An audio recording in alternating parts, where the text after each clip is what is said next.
में प्रणाम करती हूँ, मेरा प्रणाम स्वीकार हो। आदिशक्ति माँ भवानी गौरा के चरणों में प्रणाम करती हूँ, मेरा प्रणाम स्वीकार हो। सभी देवी देवताओं के चरणों में प्रणाम करती हूँ, मेरा प्रणाम स्वीकार हो। आप सभी गुरु भाई, गुरु बहनों के चरणों में प्रणाम करती हूँ, मेरा प्रणाम स्वीकार हो। गुरु भाई, गुरु बहनों, आप लोगों के साथ से, आप लोगों के सपोर्ट से महादेव की कथा और शिष्यों तक पहुँचती। तो आप लोगों से यही निवेदन है कि आप लोग कथा को ज्यादा से ज्यादा शेयर करें, ताकि भगवान की कथा और शिष्यों तक पहुँचे। अगर जो आप लोग चैनल पे नए तो सब्सक्राइब कर दीजिए, ताकि जो भी वीडियो पड़े, जो भी कथा पड़े, वो आप लोगों तक आसानी से पहुँच जाए। कमेंट में महादेव का नाम जरूर लिखिए। महादेव का नाम लिखने से, बोलने से सारे कष्ट दूर जाए। और हाँ, कथा जब भगवान की चल रही है, चर्चा जब भगवान की चल रही है, तो उसको पूरा आधा अधूरा सुनने पे एक तो कोई ज्ञान नहीं मिलता और दूसरा महादेव का अपमान। तो आप लोग कथा को पूरा सुना करिए। और कथा के अंत में कुछ गुरु भाई, कुछ गुरु बहन कमेंट की है, मैं उनके नाम की अर्जी महादेव के चरणों में लगा। तो आप लोग कथा में अंत तक बने। देखिए, कभी कभी हमारे दर पे भगवान आते हैं, बाकी हम पहचान नहीं पाते। इसीलिए दरवाजे पे आए भिक्षुक का भी अनादर नहीं करना। किसी भक्त ने इस बात को बड़े समझा के बताया कि कभी किसी का अनादर नहीं करना चाहिए। हमारे दरवाजे पे अगर भिक्षा मांगते कोई व्यक्ति आ जाए, उसका भी आदर करिए, उसका भी सम्मान करिए। वो भी आपकी तरह एक जीव है, वो असमर्थ है, तभी आपके दरवाजे आए। और जरूरी नहीं है कि वो असमर्थ है, हो सकता है कि ज्यादा आपसे उसके पास सामर्थ हो, आपको कुछ वो दे सके, ये भी तो हो सकता है। तो इसलिए कभी किसी का अनादर नहीं करना चाहिए। और कैसे इस कथा में एक व्यक्ति ने ना की तो ना हो गई और खा की तो खा हो गई। तो कथा को अंत तक देखिएगा, कथा बड़ी ही सुंदर। एक बार भगवान भोलेनाथ कैलाश पर्वत में बैठे हुए, मैया पार्वती बगल में बैठी हुई थी। तो भगवान का मन पृथ्वी पे ज्यादा लगता है, क्योंकि पृथ्वी पे उसके भक्त बड़े हैं। और भगवान को इतना याद करते रहते हैं कि भगवान कैलाश पर्वत से रुक ही नहीं पाते हैं, भागते रहते हैं, अपने भक्तों के बीच आना चाहते हैं। एक दिन भगवान भोलेनाथ और मैया पार्वती बैठे हुए थे। भगवान भोलेनाथ कहे, देवी तुम कैलाश पर्वत का कार्यभार देखो, तब तक मैं पृथ्वी पे जाना चाहता हूँ। मैया कही कि ना ना, हमको इधर सुझा के कैलाश पर्वत पे बैठा के अपने जाएंगे, भोग प्रसाद खाएंगे और हम यहाँ कैलाश पर्वत पे बैठे बैठे देखेंगे ना, हम भी आपके साथ चले।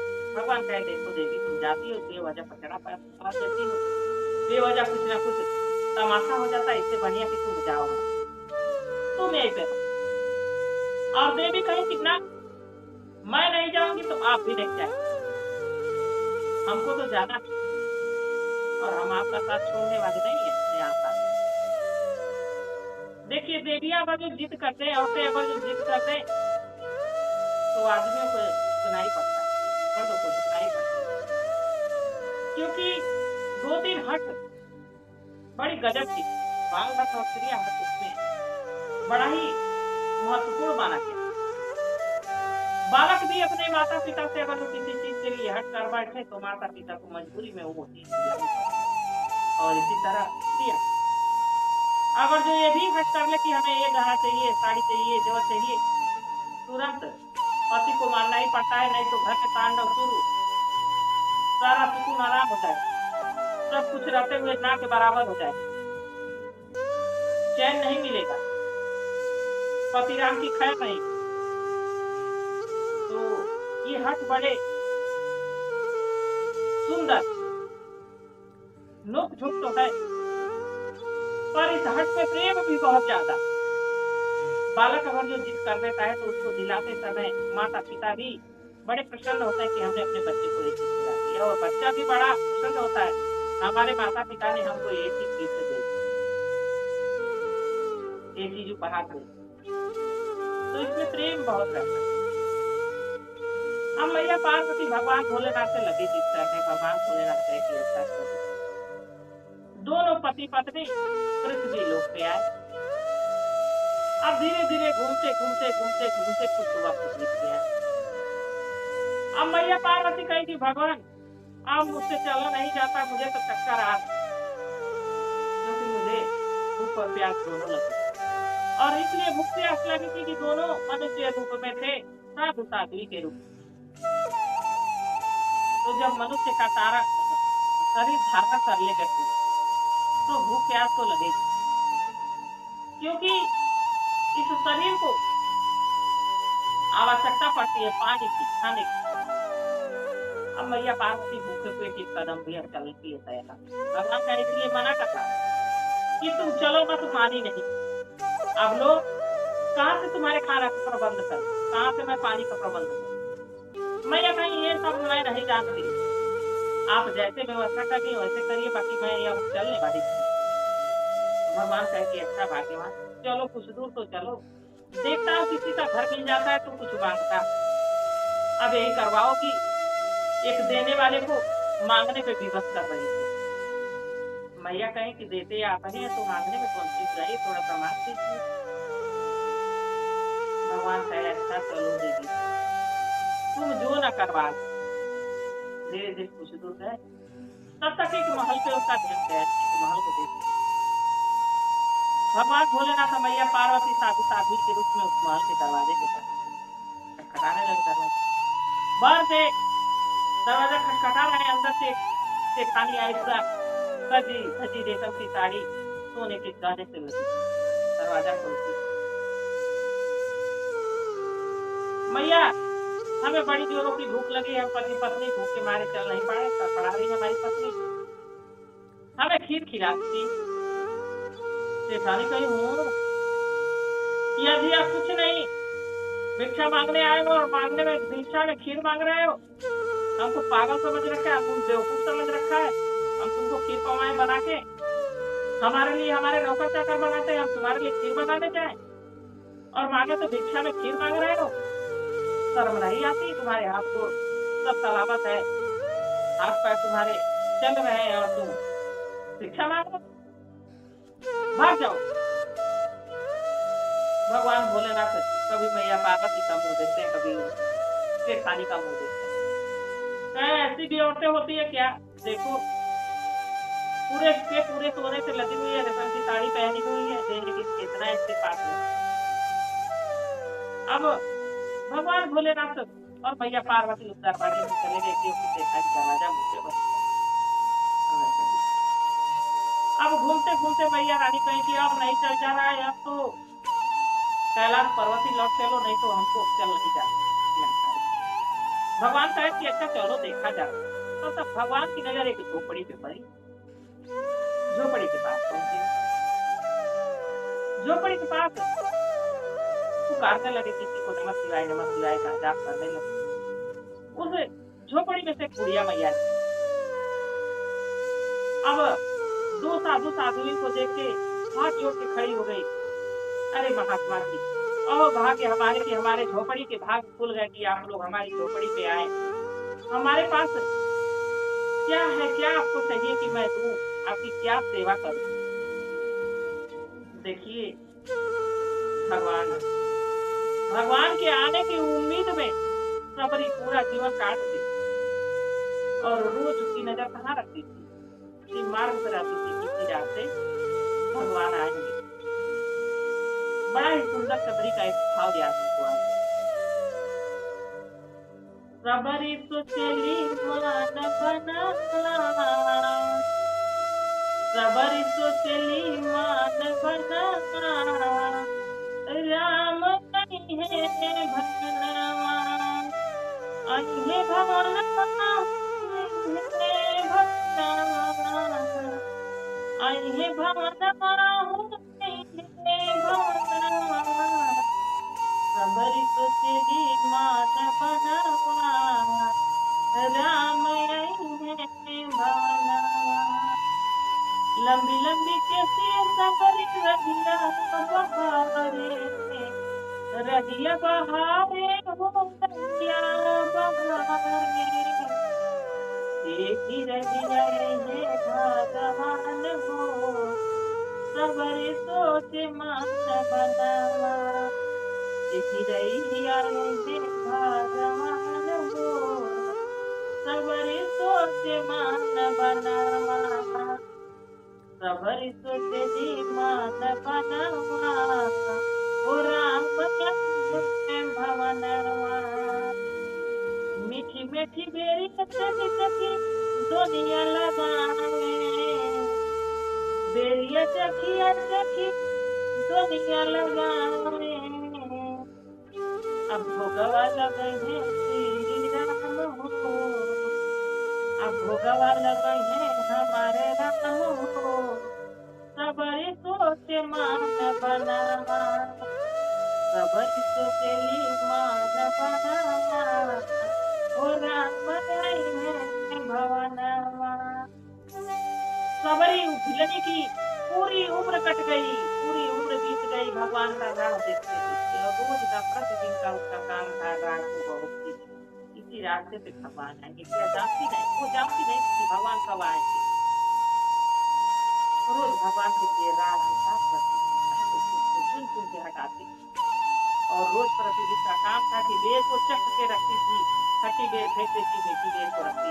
हमारे भगवान के दांत में लग जाएगा, दांत में खट्टा लग जाएगा, इसलिए मीठी मीठी बेर रखती।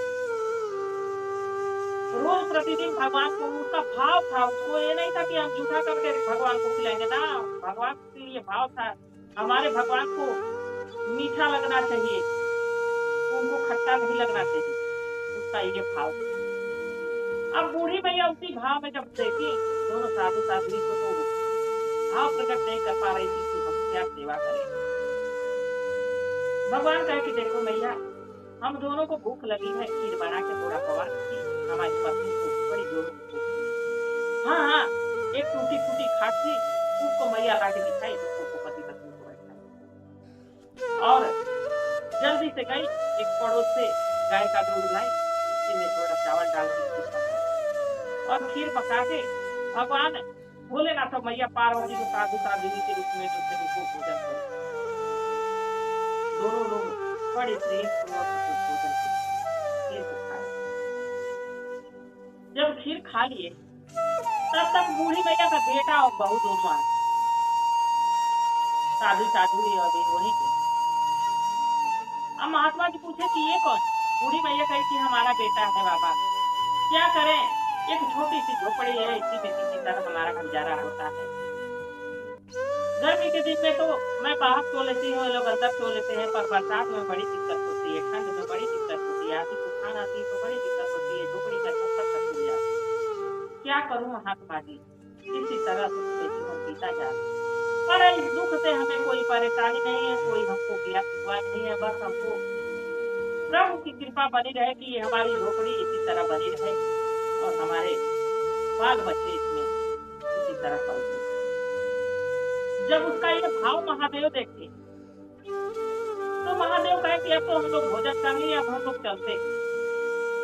जाते जाते मैया रानी उस झोपड़ी को एक लात दी और झोपड़ी महादेव में तब्दील हो गई। दोनों वहां से अंतर ध्यान हो गए। बूढ़ी मैया सोचती रह गई कि हे प्रभु आप आए और ध्यान नहीं पाए। हम जाने रहते कि हमारे भगवान, हमारे गुरुवर, हमारे महादेव यहाँ आ रहे हैं, तो हम उनके स्वागत के लिए, उनके खाने पीने के लिए खूब भोग बने। अब भगवान तो चले गए, पर बूढ़ी मैया को धन दौलत को ठाठारी कर देगी। अब जो खीर बची हुई थी तो बुढ़िया सोची कि ये खीर बची है तो भगवान का प्रसाद हो गया, भगवान भोग लगाया, लाओ इसको पूरे गांव में बांट देती हूँ और भगवान के महिमा का गुणगान सबको बता देती हूँ। अब बांटते बांटते उस सेठानी के घर पहुंची। सेठानी जब दरवाजा खोली देखी बूढ़ी मैया खिरलियत पहुंची। अरे खाने का ठिकाना है नहीं, झोपड़ी में रहते हो, खीर लाए हो, महल में के लोग हम लोग तुम्हारी छुए आपकी खीर खाएंगे। सेठानी जी ये कोई याग शेष नहीं है, प्रसाद है, प्रभु ने इसको पाया है। ये प्रसाद है, खा लो। प्रसाद है। किसको पवाई खीर? अपने तो खाने का ठिकाना नहीं, खीर बना के चढ़ा रही हो। हमारे घर भगवान भोलेनाथ और मैया पार्वती साधु साध्वी के रूप में आए। अब उन्हीं को मैं खीर बना के खिलाई। तब सेठानी को याद आया कि ये बूढ़ा बुढ़ी तो हमारे भी दरवाजे पे आए थे। अगर जो हम बना के खिलाते तो हमको आज और धन दौलत मिल जाता। तो देखिए कब किसके दरवाजे पे भगवान की दस्तखत हो जाए ये कोई जानता नहीं। इसीलिए किसी का अनादर नहीं करना चाहिए। कोई भी भिक्षुक आ जाए, कोई भी व्यक्ति आ जाए, अनजान ही सही, उसको भूख लगी है, प्यास लगी है, उसको पानी पिलाइए, उसको जलपान कराइए, उसकी सेवा करिए। हो सकता है उसके रूप में कोई देवी देवता हो, तो किसी का अनादर नहीं करता। और जैसा कि मैं कही थी, कुछ गुरु भाई कुछ गुरु बहन कमेंट की, मैं उनके नाम की यदि महादेव के चरणों में लगा। मिथिलेश कुमार, मिथिलेश गुरु भैया बहुत बहुत धन्यवाद। मैं महादेव से प्रार्थना करती हूँ कि हे भोलेनाथ, हे शिव, इन पे इनके पूरे परिवार पे अपनी दया दृष्टि बनाए रखिएगा, सदा इनको प्रसन्न रखिएगा, खुश रखिएगा। और मनीषा यादव, मनीषा गुरु बहना बहुत बहुत धन्यवाद। मैं महादेव से प्रार्थना करती हूँ कि हे भोलेनाथ, हे शिव, इन पे इनके पूरे परिवार पे अपनी दया दृष्टि बनाए रखिएगा, सदा इनको प्रसन्न रखिएगा। और आर्यन सिंह, अन्य गुरु भैया बहुत बहुत धन्यवाद। मैं महादेव से प्रार्थना करती हूँ कि हे भोलेनाथ, हे शिव, इन पे इनके पूरे परिवार पे अपनी दया दृष्टि बनाए रखिएगा, सदा इनको प्रसन्न रखिएगा। और शशि प्रजापति, शशि जी कमेंट करने के लिए बहुत बहुत धन्यवाद। मैं महादेव से प्रार्थना करती हूँ कि हे भोलेनाथ, हे शिव गुरु, इन पे इनके पूरे परिवार पे अपनी दया दृष्टि बनाए रखिएगा, सदा इनको प्रसन्न रखिएगा। और राकेश यादव, राकेश गुरु भैया बहुत बहुत धन्यवाद। मैं महादेव से प्रार्थना करती हूँ कि हे भोलेनाथ, हे शिव गुरु, इन पे इनके पूरे परिवार पे अपनी दया दृष्टि बनाए रखिएगा, सदा इनको प्रसन्न रखिएगा। और काजल सिंह, काजल गुरु भैया, काजल गुरु बहना बहुत बहुत धन्यवाद। मैं महादेव से प्रार्थना करती हूँ कि हे भोलेनाथ, हे शिव गुरु, इन पे इनके पूरे परिवार पे अपनी दया दृष्टि बनाए रखिएगा, सदा इनको प्रसन्न रखिएगा। और रंजीत जी, रंजीत गुरु भैया कमेंट करने के लिए बहुत बहुत। मैं महादेव से प्रार्थना करती हूँ कि हे भोलेनाथ, हे शिव गुरु, इनके पूरे परिवार पे और इन पे अपनी दया दृष्टि बनाए रखिएगा, सदा इनको प्रसन्न रखिएगा, खुश रखिएगा। इसी कामना के साथ हर हर महादेव।